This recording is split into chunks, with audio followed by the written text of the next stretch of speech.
Hi everyone, welcome to episode 3 of Cruise of the Week, and I've got to tell you today I'm a little bit jealous. I have never been to the Antarctic, but I've got someone today who has been to the Antarctic and only just come back, my colleague Mollie-Jo.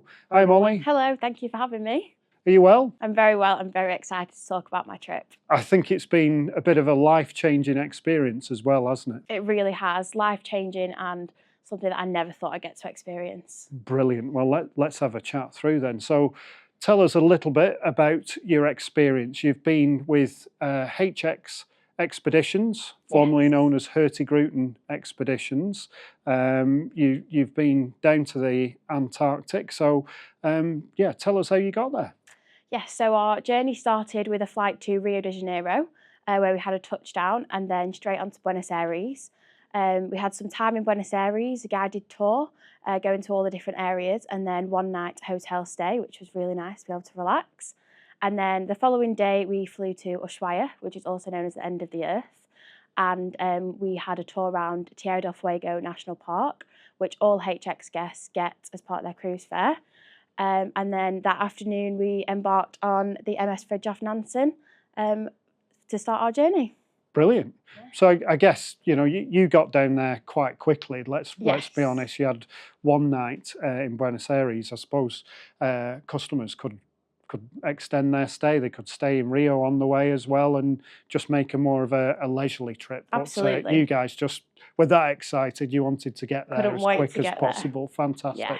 So yeah, so you were just about to get on the ship. Yes. Slightly nervous. Yes. Was it going to be the Drake Shake or the Drake Lake? Tell us a little bit about the ship, getting on the ship, and then tell us about that 2-day crossing. Yeah, so it's a question that everybody asks, will it be the Drake Lake or the Drake Shake?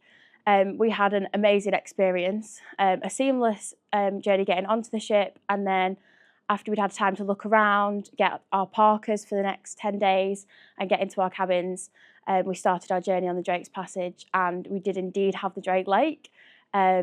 The captain said it wasn't normal for us to have these conditions on the way there and the way back, but it made perfect conditions for exploring the ship, taking part of the activities on board. Yeah, it was amazing. We did different lectures, penguinology, about glaciers, seals. So yeah, it was a great time to settle into the ship and get ready for our expedition. So once you left South America, it took 2 days at sea, 2 was days. it? 2 days at sea before you got to the 7th continent, Yes. Antarctica. Yes. So I'm sure there was a bit of excitement on the ship for those couple of days. Absolutely. As you prepared to see some fantastic sights. So what was the first thing that you saw when you got to Antarctica? Well, on the Drake's Passage, as you get into Antarctic waters, everybody's trying to spot the first iceberg. So when you spot that, you know you're nearly there. But that morning, waking up and opening the curtains to just the most beautiful scenery you could ever imagine was just breathtaking. Watching penguins swim past, seeing them in the distance on the ice, it's an indescribable feeling, really. It was amazing. And you just knew what was up ahead for you for the next 6 days exploring. Awesome. Oh, it sounds good. So you obviously you're starting to see icebergs and penguins swimming. What about when you actually got there? When you got to land, what did you do then? So our first landing was on Echo Harbour. It was icy the day we went, so the climb was tough. But as we can see in this picture, it was absolutely inundated with penguins. These are little Gentoo penguins. And all the glaciers in the background, they were carving as we were walking up, like sending waves down as people were kayaking. It was absolutely incredible. There is no feeling better than standing on your 7th continent for the first time, having all the curious little penguins running around after you. Yeah, it's an incredible feeling. Wow, let's just go into a little bit of detail. So, wildlife. You've clearly seen some penguins. Yes. That's great. What about other wildlife, whales and things? What else did you see? So we went to Wilhelmina Bay, and we had the privilege of seeing 18 humpback whales that day. Yes. Wow. And then that evening as well, they were outside down by the ship, so close. We saw minke whales, leopard seals, Weddell seals, and then 3 types of penguins, so gentoos, adelies, and chinstraps. And then all the different types of birds. different beak colours, different sizes. Yeah, it's magical amazing. seeing them all together as well, getting on, living in harmony. It's absolutely beautiful. Great. So penguins, whales, other Seals, seals. all different types of birds. Right. Amazing. Right. So it does sound, I mean, I can just tell, just study it, that it's, it is one of those, this isn't a cruise, this is a life-changing experience, isn't it? It really when you is. go down to Antarctica, unbelievable.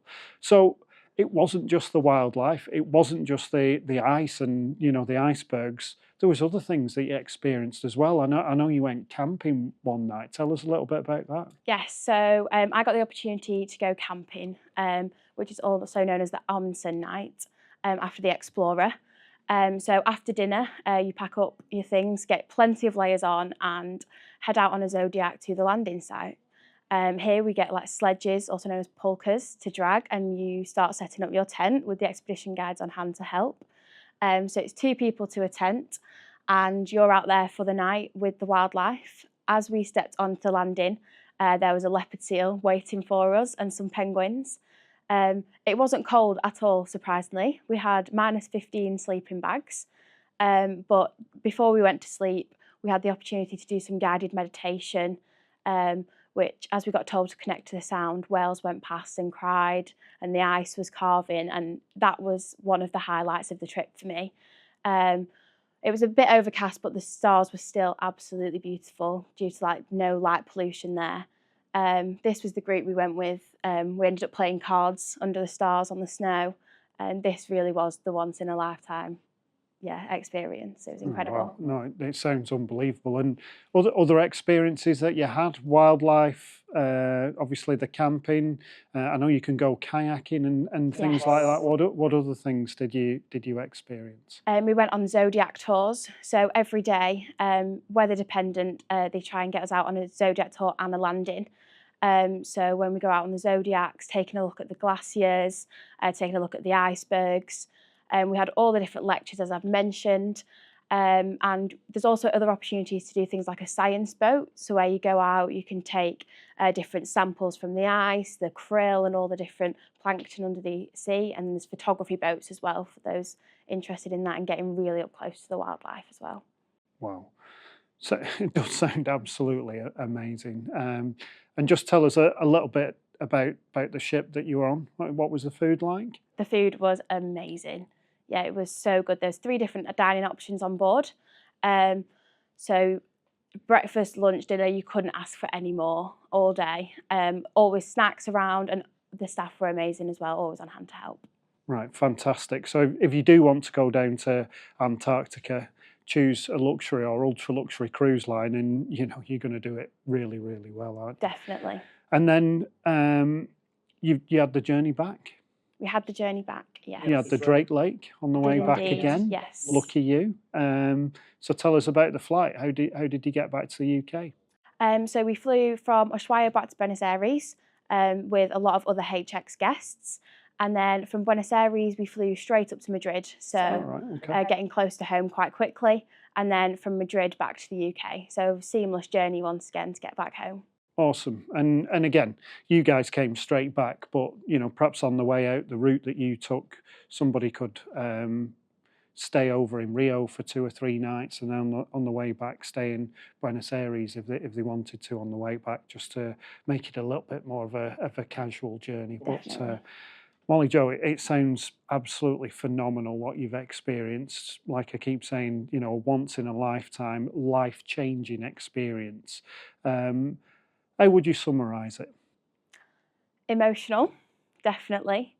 Life-changing, life-affirming, and it's just incredible to see just how beautifully untouched it is and how much everybody is so like-minded and experience such a beautiful continent. Unbelievable. Thanks, Mollie-Jo. Thank you. Thanks, everybody.